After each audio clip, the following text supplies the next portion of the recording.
Hoje eu vou fazer a leitura de um trabalho de monografia apresentado ao curso de Filosofia da Faculdade Padre João Bagose, como exigência para obtenção de títulos de licenciado em Filosofia. Orientador, professor Dr. Marcelo Moraes e Silva. Escrito por Juscelia Capistrano. Educação do Corpo, uma análise na obra de Jean-Jacques Rousseau.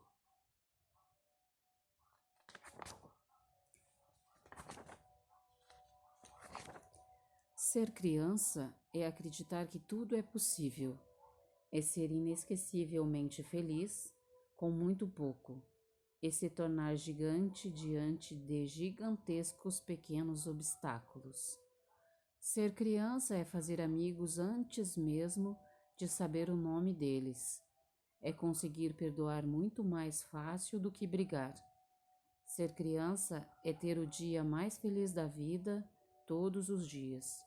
Ser criança é o que a gente nunca deveria deixar de ser. Gilberto dos Reis. Este trabalho tem como temática central o conceito de educação da obra de Jean-Jacques Rousseau.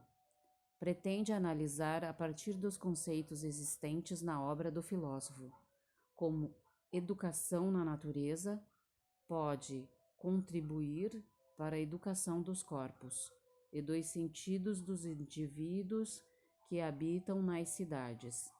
Para alcançar tal intento, o presente estudo fundamentou-se principalmente na obra de Emílio ou da Educação, um dos maiores tratados sobre educação.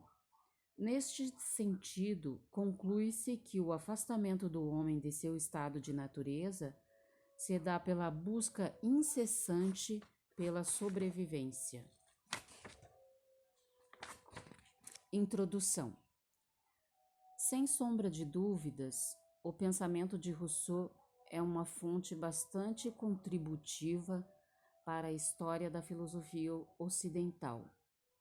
Seus escritos não são muito organizados. O filósofo tinha aversão à sistematização. Sua obra foi rica e variada. Seus escritos tinham vinculação com ideias próprias e conflitos pessoais. Chauí, 1999, Straten, 2002. Sendo assim, um dos pontos mais presentes na obra de Rousseau foi o que tange as relações entre a natureza e a sociedade. Tal temática se justifica na moral e na liberdade, onde o sentimento tem maior peso sobre a razão. O homem, sendo livre no seu estado de natureza, poderá aproximar-se de seu estado ideal de humanidade. Em vários de seus escritos, Rousseau entende que o homem é responsável pela degeneração da moral e da natureza humana.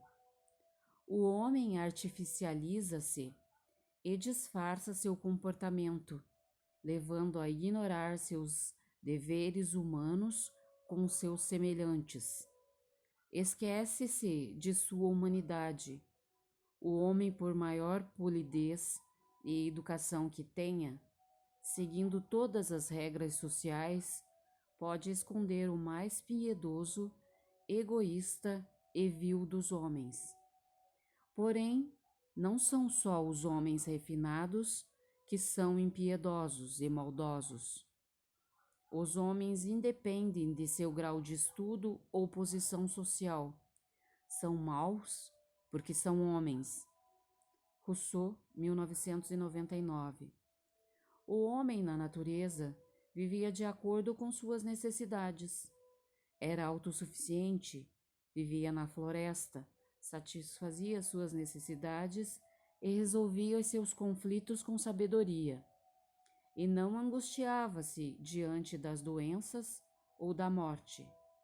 O homem primitivo era muito mais feliz, porque sabia viver de acordo com suas necessidades.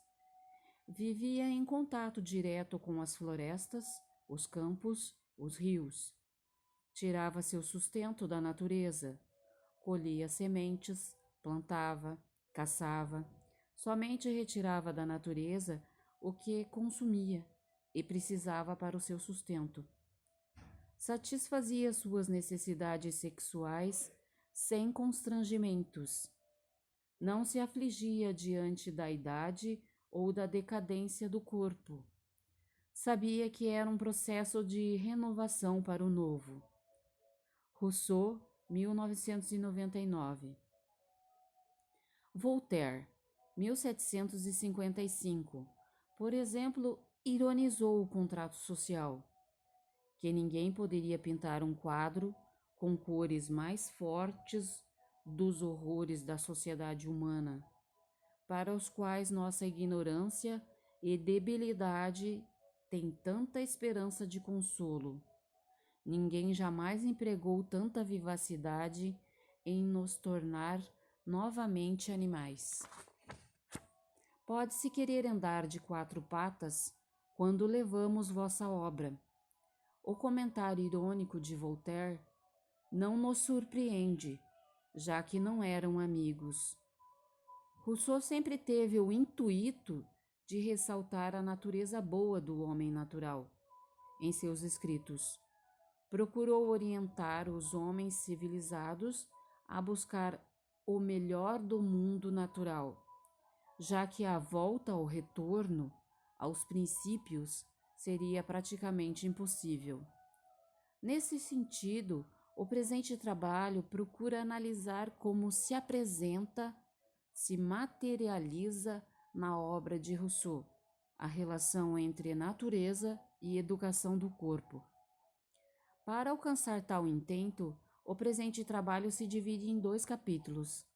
O primeiro capítulo pretende contar um pouco da história do filósofo e de seus familiares, as influências que tiveram, o peso em seus escritos, suas mulheres, o abandono dos filhos na roda dos enjeitados, que caráter não era atributo, porém seus escritos tinham muita persuasão e influência durante a sociedade da época.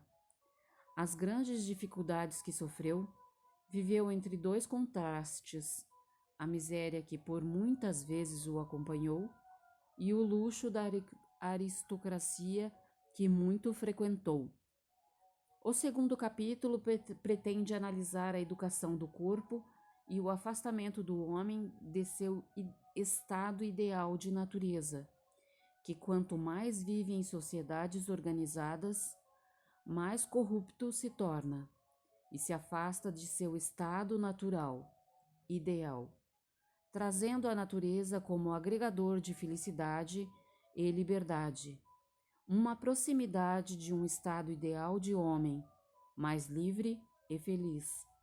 Um estado bastante difícil de alcançar em nossa modernidade. Rousseau acreditava que o homem no estado de natureza é livre e bom.